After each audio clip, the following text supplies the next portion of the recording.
अध्यात्म विश्व विज्ञान यूट्यूब चैनल पर आप सभी भाई बहनों का हार्दिक स्वागत समादर करते हैं। मित्रों, श्रीमद् भगवद गीतोपनिषद का दूसरा अध्याय सांख्य योग, ये वो बीज है जिस पर संपूर्ण गीता आधारित है। और जैसे किसी इमारत का यानी फाउंडेशन होता है तो उसका एक कलश भी होता है जिसे हम टेरेस कहते हैं ऊपर। तो वो टेरेस, वो कलश क्या है? तो श्रीमद् भगवद गीता का 11वां अध्याय विश्वरूप दर्शन योग। हम श्रीमद् भगवद गीता के दूसरे अध्याय सांख्य योग का अभ्यास कर रहे हैं। नारायण भगवान ने स्वमुख से जो पार्थ से है कही, जिसको भारत में सुछंद रच के श्री व्यास जी ने गई। सद्बोधामृत वर्षिणी भगवती अष्टादशाध्यायिनी, हो मेरा निज इष्ट मातु भगवद्गीते भवद्वेषिणी। भगवद्गीते भवद्वेषिणी। ओम पार्थाय प्रतिबोधितां भगवता नारायणेन स्वयं व्यासेन ग्रथतां पुराण मुनिना मध्ये महाभारतम्। अद्वैतामृतवर्षिणी भगवती अष्टादशाध्यायिनीम्, अम्ब त्वामंसधान्दामि भगवद्गीते भवद्वेषिणीम्। भगवद्गीते भवद्वेषिणीम्। भगवान श्री कृष्ण जी अर्जुन को कहते हैं, अरे तू इतना सामर्थ्यशाली धनुर्धारी और मैंने जिसे कहते हैं कि अविजित योद्धा, और तू ऐसा भाग जाने की बातें करता है। कैसा ये मूर्खता का तुझे आवरण आ गया है यहाँ। और फिर ये भी कहा कि यदि ये इस अवस्था में तू अपना युद्ध धर्म त्यागेगा तो स्वधर्म कीर्ति खोवेगा ही और पाप संग्रह करेगा। अपना स्ववर्ण पालन न करने वाले को पाप प्राप्त होता है। ये पाप की और एक व्याख्या यहाँ स्पष्ट हो रही है। स्ववर्ण द्वारा विश्व की सेवा करना ये भक्ति है, और अपने वर्ण कर्म का कार्य न करना ये पाप संग्रह है। तो इस तरह उसे समझाते रहे। फिर उसे बताया कि तेरे सामर्थ्य की निंदा करके शत्रु जो तुझे बोलेंगे अपशब्दों से, इससे श्रेष्ठ दुख क्या।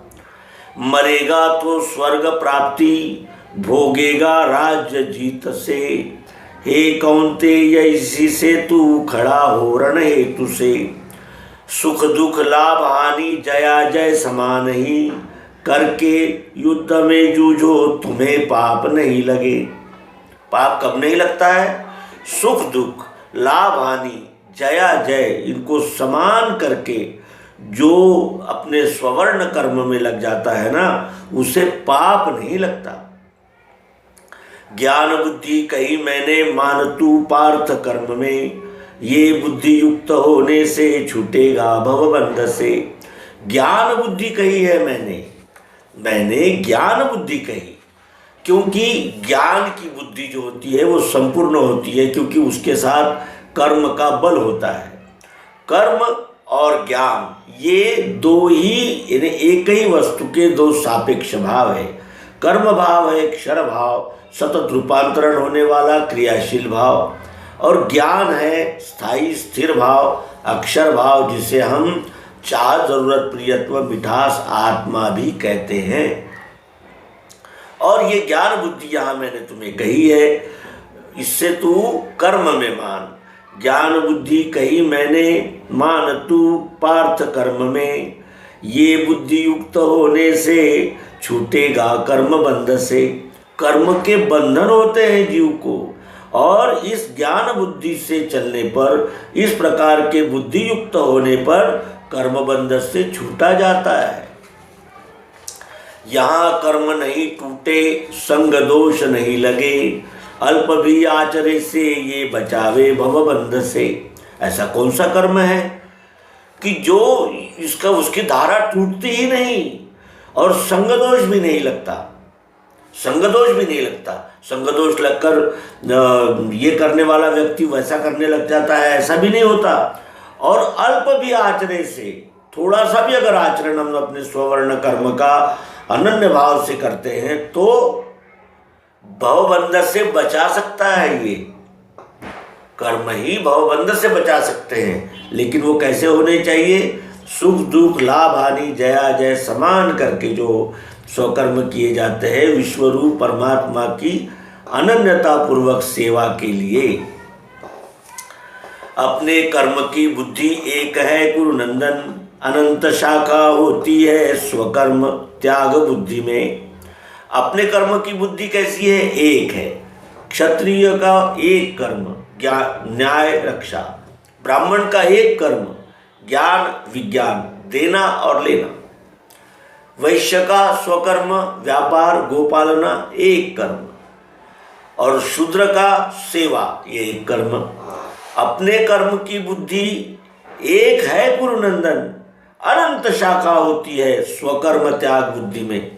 स्वकर्म का त्याग करने वाली बुद्धि में अनंत शाखाएं निर्माण हो जाती है। अपने कर्म की बुद्धि एक है, और ये जब भी हम अपने स्वर्ण कर्म को छोड़ देते हैं तो हमारी बुद्धि अनंत शाखाओं में विभक्त हो जाती है और उससे स्वकर्म त्याग बुद्धि मजबूत होने लगती है। वेदार्थवादी वे मूर्ख मीठे रोचक वाक्य से स्वर्ग सत ज्ञान है झूठा यह फैलाए के कहे। वेदार्थवादी वेदों के अर्थों पर वाद करने वाले वेदार्थवादी वे मूर्ख मीठे रोचक वाक्य से, वो मीठे और रोचक वाक्य से कहते हैं कि स्वर्ग सत्य है और ज्ञान झूठा है। स्वर्ग सत्य है, फिर वो सातवें आसमान में होता है, वहाँ वो बड़ा सुख सुविधा युक्त होता है और वहाँ अप्सराएं नाचती है और बड़ा ही मनोहर और रमणीय वातावरण होता है। स्वर्ग सत्य, स्वर्ग सत्य कहते ही फिर स्वर्ग की कामना करने वाले भी आ गए और स्वर्ग की कामना से भी यज्ञ दान तप आदि करने वाले भी निर्माण हो गए। इस तरह वेदार्थवादी वे मूर्ख मीठे मीठा बहुत मधुर बोलते हैं, रोचक आपका मन आकर्षण कर ले इतने रोचक वाक्य से स्वर्ग सत्य ज्ञान है झूठा ये फैलाए के कहे। ज्ञान को झूठा कहते हैं और स्वर्ग को सत्य कहते हैं जिसे किसी ने नहीं देखा। काम इच्छु स्वर्ग के इष्टि भोग ऐश्वर्य प्राप्ति की, जन्म कर्म लाभदायी क्रियाएं सब वे कहें। कामेच्छु कामनाओं में अगदी परिपूर्ण रममान रहने वाले, स्वर्ग के इष्टि स्वर्ग चाहते हैं, ऐसी भी कामनाएं हैं कि जो स्वर्ग भी चाहती है, ऐसी भी कामनाएं हैं। और भोग ऐश्वर्य प्राप्ति की इसकी भी कामना करने वाले हैं। जन्म कर्म फलदायी क्रियाएं सब वे कहे। जन्म कर्म फलदायी लाभदायी, जन्म कर्म लाभदायी क्रियाएं सब वे कहते हैं। कामेच्छु यदि कामना पूर्ण होने वाली बातें कहते हैं। स्वर्ग के इष्टि स्वर्ग प्राप्त करा देंगे, स्वर्ग है और ऐसा है और वैसा है, भोग ऐश्वर्य ये सब प्राप्त हो जाएगा, ऐसी जन्म कर्म फलदायी क्रियाएं सब वे कहते हैं। जो सत्य नहीं है लोग उस पर विश्वास करते हैं। भोग ऐश्वर्य में विधे फंसे जो शब्द जाल में, हिये में तिनके स्थायी शांति आती नहीं कभी। भोग ऐश्वर्य में लिप्त रहते हैं और शब्द जाल में फंस जाते हैं। मधुर मधुर शब्द जब आते हैं तो उसमें वो फंस जाते हैं और इस तरह उनके हृदय में स्थायी शांति कभी नहीं आती, क्योंकि संदेह बने ही रहते हैं। जब तक संदेह की निवृत्ति नहीं होती तब तक के हृदय में शांति आना असंभव है।